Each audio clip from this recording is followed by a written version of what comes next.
ঈদে মিলাদুন নবী এটা ইসলামের একটা বড় বিদআত। ইসলামের প্রথম 600 বছরে এই শব্দটা আপনারা পাবেন না। আজকে আমি জামে মসজিদে যেহেতু আলোচনা করেছি, এখানে বিস্তারিত বলবো না।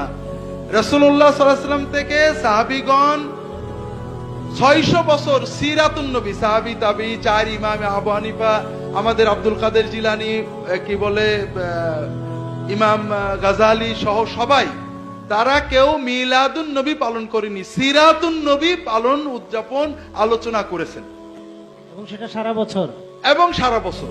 এই জন্য রবিউল আউয়াল মাসে ঈদে মিলাদুন নবী পালন করাটা ইসলামে প্রবেশ করেছে রাসূলুল্লাহ সাল্লাল্লাহু আলাইহি ওয়াসাল্লামের ওফাতের 600 বছর পরে। তবে রাসূলুল্লাহ সাল্লাল্লাহু আলাইহি ওয়াসাল্লামের মিলাদ পালনের সুন্নত পদ্ধতি হলো মিলাদ দিন না বার, সোমবার প্রতি সপ্তাহে। বছর ঘুরে আসলে আপনি একদিন নবীর আশেক হবেন, এটার দ্বারা ইসলামের কিছু হয় না। এটা ইহুদি খ্রিস্টানদের সিস্টেম, আমরা নিছি। আপনি প্রতি সপ্তাহে সুযোগ পেলে সোমবারের দিন রোজা রাখবেন।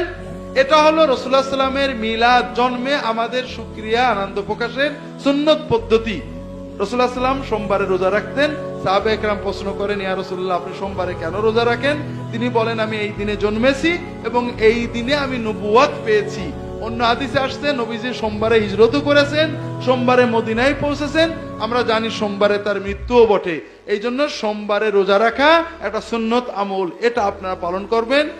এটাতে অনেক বরকত।